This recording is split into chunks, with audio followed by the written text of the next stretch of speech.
Hello everybody म आज object oriented programming ल्याङ्ग्वेजको बारेमा कुरा गर्न गइराखेको छु। Object oriented programming is a programming paradigm that organizes software around objects. Objects contain both data and methods. र अब्जेक्ट ओरिएन्टेड प्रोग्रामिङ ल्याङ्ग्वेजले चाहिँ रियल वर्ल्ड अब्जेक्टहरूलाई प्रोग्राममा कसरी रिप्रेजेन्ट गर्ने भन्ने कुरालाई मद्दत गर्दछ। र अब्जेक्ट ओरिएन्टेड प्रोग्रामिङ ल्याङ्ग्वेजले प्रोग्राम पनि अब्जेक्टहरूमा नै आधारित भएर बनाउन मद्दत गर्दछ।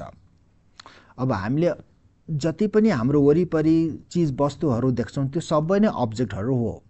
अब्जेक्टहरूको स्टेट हुन्छ, अब्जेक्टहरूको बिहेभियर हुन्छ। जस्तै हामी ह्युमन बिङ पनि अब्जेक्ट हौँ। हाम्रो स्टेट हुन्छ, बिहेभियर हुन्छ। स्टेटहरूलाई एट्रिब्युटहरूले रिप्रेजेन्ट गर्छ भने बिहेभियरलाई मेथडले रिप्रेजेन्ट गर्छ। हाम्रो स्टेट भन्नाले हाम्रो नाम, हाम्रो अहिले करेन्ट एज, हाम्रो करेन्ट मेरिटल स्टेटस, हाम्रो इन्कम, हाम्रो gender, contact information, email ID एक्सेट्राहरू चाहिँ एट्रिब्युटहरू हो र एट्रिब्युटको भ्यालुहरूले स्टेट रिप्रेजेन्ट गर्छ। र हाम्रो आफ्नै एट्रिब्युटहरूलाई एक्सेस र म्यानिपुलेट गर्ने हामीसँग आफ्नै मेथडहरू हुन्छ। हामीलाई कसैले केही प्रश्न सोध्यो भने हामी उत्तर गर्छौँ र उत्तर हामी आफै गर्छौँ। That is the method. So objects comprises of state and methods. अब कुरा गरौँ अब्जेक्ट ओरिएन्टेड प्रोग्रामिङ ल्याङ्ग्वेजको की कन्सेप्टहरूको बारेमा। अब्जेक्ट ओरिएन्टेड प्रोग्रामिङ ल्याङ्ग्वेजमा अब्जेक्ट्सहरू हुन्छ, मैले भनिहालेँ। Objects are real world entities or concept having state and behaviour. State of object is shown by attributes of object and behaviours are shown by methods of objects. अब object भनेको physical पनि हुनसक्छ वा एब्स्ट्र्याक्ट पनि हुनसक्छ। Physical भनेको त्यसले memory location लिने भनेको मतलब हाम्रो पृथ्वीमा कुनै जग्गा लिन्छ, त्यसको फिजिकल रिप्रेजेन्टेसन छ भने त्यो अब्जेक्टलाई फिजिकल भनिन्छ। र जुन अब्जेक्टलाई हामी हेर्न सक्दैनौँ, छुन सक्दैनौँ, त्यसले कुनै मेमोरी स्पेस अकुपाई गर्दैन भने त्यस्तो अब्जेक्टलाई एब्स्ट्र्याक्ट भनेर भनिन्छ। जस्तै पर्सन, बक्स, भेहिकल, स्कुल तिनीहरू भनेको फिजिकल अब्जेक्टहरू हो। बक्सले डेफिनेटली एउटा स्पेस लिन्छ। बक्सलाई हामी हेर्न सक्छौँ, छुन सक्छौँ। भेहिकललाई पनि हेर्न सक्छौँ, छुन सक्छौँ। तर ब्याङ्क लोन न त हामी हेर्न सक्छौँ न त त्यसलाई हामी छुन सक्छौँ। त्यसै गरी bank account we cannot touch, we cannot see, but they are objects, they are abstract objects. Okay. त्यस्तै गरी क्लास। क्लास भनेको चाहिँ blueprint or template of object भनेर भनिन्छ। क्लासमा चाहिँ अब्जेक्टहरूमा के एट्रिब्युटहरू हुन्छ र के बिहेभियरहरू हुन्छ त्यसलाई डिफाइन हामी क्लासमा गर्छौँ। Class are use to create objects. Object बनाउन हामीले पहिला क्लास डिफाइन गर्न नै पर्ने हुन्छ। Okay. Classes define structure and behaviour of objects of a particular type. र हामीले अब अर्को कन्सेप्टको कुरा गर्दा इन्क्याप्सुलेसन। अब्जेक्टभित्र डेटा पनि हुन्छ, मेथड पनि हुन्छ। So encapsulation is the feature of object oriented programming language which enables bundling of data and method within a single unit। र त्यो सिंगल युनिट भनेको क्लास हो जुन भित्र हामी डेटा पनि राख्न सक्छौँ, मेथड पनि राख्न सक्छौँ। So encapsulation helps to protect the data. किन भन्दाखेरि हामीले जुन मेथड डिफाइन गर्छौँ क्लासभित्र, त्यही मेथडले मात्र आफ्नो डेटालाई एक्सेस गर्न सक्छ। त्यो क्लासभित्र डिफाइन गरेको डेटालाई हामी क्लासभन्दा बाहिर एक्सेस नगर्ने बनाउन सक्छौँ। एक्सेस गर्नु पर्यो भने त्यो क्लासमा डिफाइन गरेको मेथडहरू युज गर्नुपर्ने हुन्छ। त्यस्तै गरी अर्को फिचर हो इनहेरिटेन्स। इनहेरिटेन्स भनेको चाहिँ एक्जिस्टिङ प्यारेन्ट क्लासको प्रपर्टीहरूलाई चाइल्डले इनहेरिट वा एक्वायर गर्ने हो। एकचोटि डिफाइन गरिसकेको प्रपर्टिजहरू एउटा क्लासमा छ भने त्यो प्रपर्टीलाई अरू कुनै क्लासले युज गर्न चाहन्छ भने इनहेरिटेन्सको मद्दतबाट गर्न सक्छ।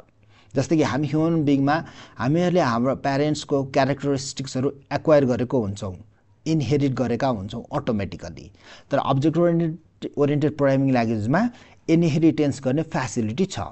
ओके। चाहे त्यो C++ होस्, चाहे त्यो जावा होस् या PHP होस्, there is the facility to inherit properties of parent class by the child class. Okay. That is inheritance. त्यस्तै पोलिमोर्फिजम। पोलिमोर्फिजम भनेको चाहिँ एउटै अब्जेक्टले सिचुएसन अनुसार डिफ्रेन्ट बिहेभियर देखाउने हो। For example thermos. थर्मसमा तातो पानी राख्यो भने त्यो तातो भइरहन्छ, चिसो चिज राख्यो भने चिसो नै भइरहन्छ। थर्मस त एउटै अब्जेक्ट हो, तर त्यसमा के वस्तु राखियो त त्यो अनुसार उसले आफ्नो बिहेभियर देखाउँछ।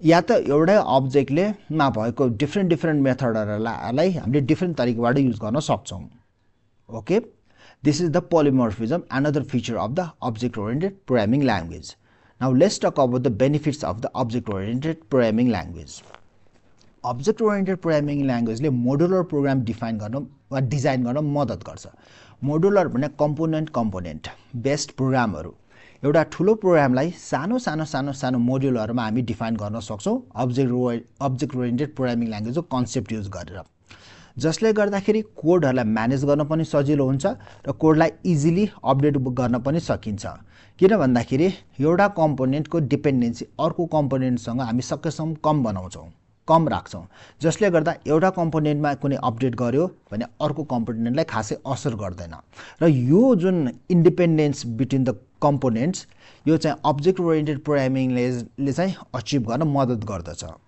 अब्जेक्ट ओरिएन्टेड प्रोग्रामिङ ल्याङ्ग्वेजले मोडुलर प्रोग्राम बनाउन मद्दत गर्दछ अर्को बेनिफिट भने रियुजेबिलिटी हामीले एकचोटी डिफाइन गरिसकेको क्लास वा अब्जेक्टहरुलाई विभिन्न प्रोग्राम वा त्यही प्रोग्रामको डिफ्रेन्ट पार्टमा रियुज गर्न सक्छौं एउटा क्लासको हामी कयौं अब्जेक्ट बनाउन सक्छौं एउटै क्लासबाट इनहेरिट गरेर नयाँ क्लास बनाउन सक्छौं भने मतलब एउटा क्लासमा डिफाइन गरिसकेको प्रपर्टिजहरुलाई इनहेरिट गरेर नयाँ क्लासमा राख्न सक्छौं सच दैट नयाँ क्लासले त्यो अगाडिको प्रपर्टीहरुलाई डिफाइन गर्न नपरोस् दैट इज द रियुजेबिलिटी अर्को बेनिफिट भनेको स्केलेबिलिटी र यदि प्रोग्रामको साइज र कम्प्लेक्सिटी ग्रो गर्यो ठूलो हुँदै गयो भने पनि अब्जेक्ट ओरिएन्टेड प्रोग्रामिङ ल्याङ्ग्वेजको कन्सेप्टहरु युज गरेर त्यो साइज र कम्प्लेक्सिटी जुन टाइमसँग बढ्दै जान्छ त्यसलाई एडजस्ट गर्न म्यानेज गर्न सजिलो बनाइदिन्छ अब्जेक्ट ओरिएन्टेड प्रोग्रामिङ ल्याङ्ग्वेजको फिचरहरु यदि प्रपरली हामीले युज गर्न सक्यौं भने प्रोग्रामको साइज बढ्दै गयो कम्प्लेक्सिटी बढ्दै गयो भने पनि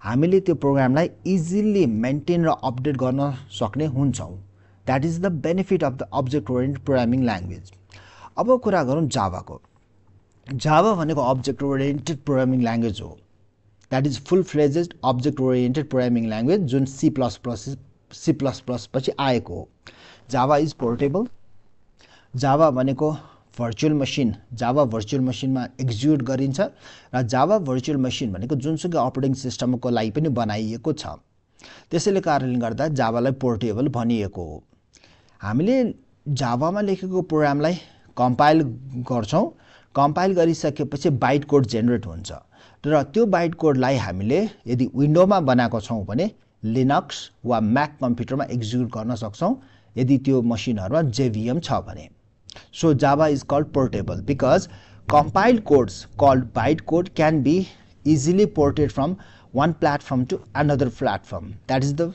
benefit of the Java portability. Java भनेको compiled interpreted language हो. Java प्रोग्रामलाई हामी पहिला JavaC compiler युज गरेर कम्पाइल गर्छौं र यदि कुनै त्यसमा प्रब्लम छैन प्रोग्राममा यदि कुनै प्रब्लम छैन भने क्लास फाइल जेनेरेट हुन्छ जुन क्लास फाइललाई हामीले बाइट कोड भन्छौं र त्यो बाइट कोडलाई जावा इन्टरप्रेटर युज गरेर एक्जिक्युट गर्छौं so we need JavaC the Java compiler then we need Java the Java interpreter to execute the Java program okay this is about the Java program